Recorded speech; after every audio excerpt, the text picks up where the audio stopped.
Well, hey there. Welcome to High Proof Low IQ. I'm Gordon. I'm Scott again. And we're going to do a little different show today. We each picked a bottom shelfer, a mid shelfer, and a top shelfer, and we'll talk about the price points. I'll let Scott talk about the price points because he decided on that. So go right ahead. We just basically wanted to kind of have a little fun with it and kind of give a little education on some bottles that you might or might not be able to find. Hopefully you can and say, hey, this is something I want to try, and it's going to be in this price range. So we kind of looked at the bottom shelfers being anything under about $30, and there's some good ones under $30. There's some hidden gems under $30. What we have is not necessarily going to always be a hidden gem. We just selected, I don't want to say randomly, but we just selected kind of randomly some bottles. So anything under $30 is the bottom shelf. The mid range is about $40 to $70 or $75. Really good ones in that price range. Some really good ones in the price range. And then the top shelf, we decided about 70, 75 up to about 120, 125. So those, when we say top shelf, they're going to be really, or should be really good bourbons. They are going to be what people think of as really good bourbons, but top shelf can mean a higher price point, but it can also mean a commonly thought of really good bourbon, or just a bourbon that everybody loves and is kind of spreading the word on, that costs a little more money than maybe most people might think it should. All right, so I'm going to talk about my bottom shelfer, and then Scott's going to talk about his. So, early times bottled in bond. Around where we live, it's between $25 and $30, and it used to be a little cheaper. But this is a 1 liter bottle, and recently, in the past few years, this used to be a Brown-Forman product, but now it is produced by Sazerac, who purchased all their barrels, and they are now blending it and bottling it in 1 liter bottles. Also, you can tell the difference between the two because the newer product, the Sazerac, has a metal cap on it. If you find one with a black plastic cap, buy it, because it's those are no longer in production and they're hard to find. And some people think they're a little better. I think they're about the same. There's a common argument about whether they're even different at all, right? Other than a slight difference in packaging. And Scott can talk to you about his bottom shelf. All right, so my bottom shelfer is a Rebel 100. This is a Lux Row product. Anywhere $20-25 generally, and it is a really good pour for that price. Lux, I believe, was bought by MGP a few years ago, or maybe it's the other way around. Or maybe it was the other way around. I don't know. Who knows? They're the same company now. Same company now. It's all one big company now. Yeah. So Lux has got some good products out there. I went and did a couple of barrel picks with them a few years ago, which I might throw out here at some point in the future. But I think at 100 proof and $20 to $25, and I've had this one time. I actually bought one bottle a while back, drank through it. So it's been so long, I don't remember a ton about it, but I do not remember it sucking. Certainly for the price. So that's that. All right, so my middle shelfer is still Austin. It's a single barrel cask strength. It's not a store pick, but the only store I've been able to find it in is a store in Knoxville that carries this. And it's going to cost about $65. Your mileage may vary wherever you are. And this particular one is 116 proof. 116 proof. Nice. Yeah. That's probably the bougiest bottle we have on the table right now, just because you don't see that brand in a lot of stores, certainly not around here. So right. It's kind of cool that he got that. All right, so my mid shelf is the Henry McKenna Bib. This is Heaven Hill. It's a 100 proofer, bottle and bond, got to be at least 4 years and 100 proof. This is, depending on where you buy it, probably a 60 to 70, give or take a few dollars price range. So it's kind of towards the higher end of the mid shelfers. That being said, you used to be able to buy this bottle at 40 to 50 bucks all over the place, and it was golden, man. It's still a great pour, but the prices sadly have gone up on it a little bit.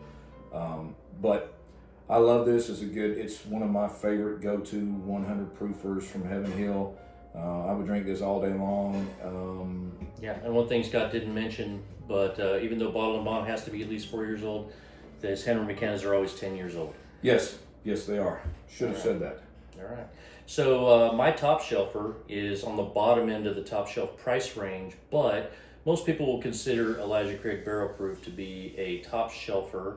This is the Elijah Craig Barrel Proof C923, which is one of the best ones that have been around lately. And argued by many to be probably the best one they've put out. It's certainly one of them, and I can't wait to try it again. I've forgotten about it, but I just remembered, so we get to drink it today. Yeah, so we're sitting here with two Heaven Hill products on the table. One's a mid shelfer and one's a top shelfer. So right. So my top shelfer. This is a 4-rose single barrel strength. You can find good single barrel strengths. This is a store pick that I was involved in, so I'm a little biased on it. This ended up being almost an 11-year bottle. You can find them generally 9+ years, up to 11-ish, 11 and a half. Depends on where you go. This is the OESQ recipe. A few moments later. 124.8 proof. So it's the highest proof. What's the Elijah Craig? The Elijah Craig is going to come in, I didn't mention that, it's 133 even. Okay, so that's the highest proof one on the table. This is the next one. But anytime you find a 4 Roses single barrel pick, that you should jump on it. And the price point on this one, depending on where you get it, usually you're looking at around $100. 2 hours later. All right, so we're going to go ahead and move the bottles out of the way. And just so you know, we have lined these up in the order they were sitting on the table. So this one is going to be my bottom shelfer. This one is going to be my mid shelfer. This is going to be my top shelfer. Scott's bottom, middle, and top. And that's how we're going to go ahead. We may not drink them in that order, but that's the way we set them up so it'd be less confusing for us. So we'll start on your left. All right, with my bottom shelfer, which is the Early Times bottle in bond, which both of us really like. A great bottle. Don't know many people that dislike this bottle, especially at this price. All right. Real fruity nose. Yep. It's a soft nose too. I've heard some people say they get a ton of ethanol off of one of these, but well, this has been sitting around a while, I don't. so I've heard people say all the way down 2/3 through the bottle. I'm like, I don't know what you're talking about. Yeah, this bottle's been open for a long time, but we also I poured these out about 20 minutes ago, so some of that ethanol should have evaporated off. Yep. All right, I'm going in for a taste.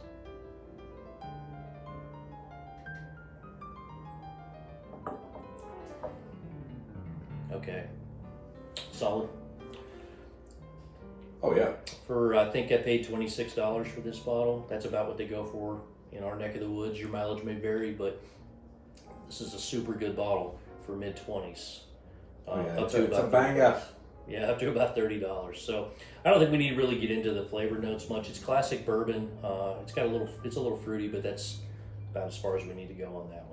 I say we go with my bottom. I say we go bottom shelfers, mid shelfers, and top shelfers. That way we're not going from one price range to the other and proofs to the other. So all right, and we can compare them. So this is going to be the Rebel 100. It's weeded, and it's a Luxury product. And in the past, actually, they have sourced this supposedly from Heaven Hill. So we'll see. I'm just getting sweet, maybe a little vanilla. Yeah, I mean, to be honest, I don't. And for bottom shelfers, you're not going to get a whole lot of them. I like it, but to me, the Early Times, nose-wise, is much better. Same here, and for me, I just tasted them side by side.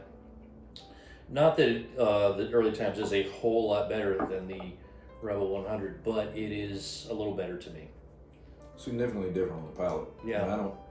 This is more of a sweet, smooth. This would be good. Maybe if I don't really drink whiskey on ice, but if you're into drinking whiskey on ice, this one, the ice wouldn't hurt it, and it would be a nice, cool, not so burny bourbon to have out on the porch in the and that's the other thing. The Rebel 100 was a fresh crack, so we're basically drinking neck pours here compared to the Early Times, which is halfway down the bottle. And it's been like that for a while. So you're talking about I mean, we're comparing apples to apples when it comes to price point and proof, but we're not comparing apples to apples when it comes to how long it's been open, and that makes a huge difference in the bourbon world, as a lot of you may know. So, All right. but I agree with you. For me, Early Times is the better one. So let's go with my mid shelfer, which is a Still Austin bougie bottle, single barrel cast strength at 116 proof. So this is going to be a little hotter than. Yes, but it has a lovely nose to it. Does it? Yes, it has a good bouquet. Yeah, it does. And I'm a big fan of just about everything Still Austin puts out. I can't say I've tried everything they have, not even my long shot, but all the stuff from Still Austin I've A lot of tried. people love it. I really, really enjoy. You are not in the minority. All right.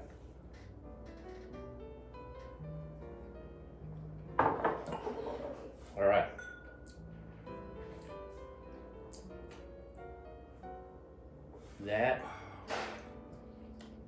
That is really good. Some cinnamon or some. Definitely spices. Yeah, that's really good. Maybe some nutmeg in there or something. That's really good. Clove. That's clove. We've jumped up. You know, price point wise, we've jumped up, and that is definitely a good pour. Yeah, and generally you get what you pay for. So, and we're going to see that in the when we get to the top shelfers, especially. That's right. Those two top shelfers are both going to be some serious hitters. All right, so let's move on to which is the Henry McKenna. Yeah, Henry McKenna 10 10-year, 100 proof. It's a single barrel, bottle and bond, and I'm expecting a lot out of it. Yeah, so we're dropping down in proof here a little bit. Oh, this is much sweeter. But yeah, Everything that we've smelled so far or know so far, very sweet. it's like a sugar cookie. Yeah. Frosting on a cinnamon roll, something like that. Or just a sugar cookie with frosting on it. Yeah. Okay. All right. So I'm gonna say, like most, it's a single barrel, so obviously every bottle will be different. Some of them are really, really good, and some of them are just good, and there's anywhere in between, But this one is a really good one. It's a really good one, and it's 100 proof versus the 116. I think 116, yeah. I like the Still Austin a little better. Yeah, and I think that's that's not a surprise. Most people, even if you don't have a lot of Still Austin products, when you try them, you generally really like them. Yep. All right. Let's move on to the top shelfers. All right, I'm gonna grab my top shelfer, which is the Elijah Craig Barrel Proof, the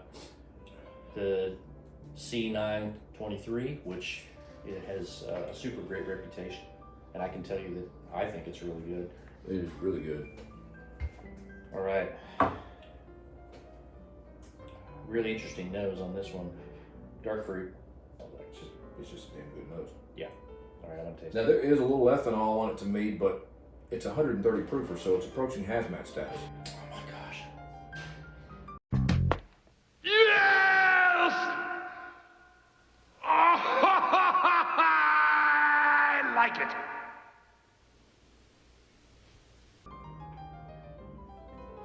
And I think what's gonna get you on this one is the finish.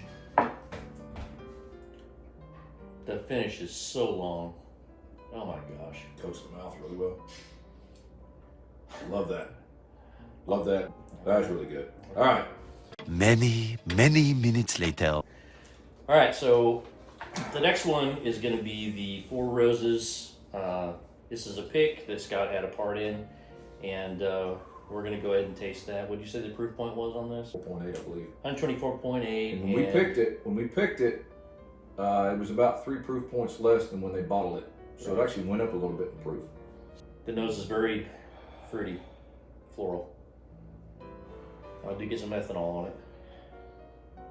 Yeah. Well, I mean, this one and the Craig are 2 high proofers, so. Yeah. And the Four Roses is, it's probably 2/3 down the bottle, but. Yeah, I get some vanilla on this. Brown sugar caramel. I actually remember getting some creme brulee on this when I first tried it. I wrote that down in my notes. When you say creme brulee, you have to hold your pinky out like this. I don't get it quite as much now, Yeah. but it was fresh out of the barrel. That was when I was trying it up there. So, All right. here we I'll go. go ahead for a taste.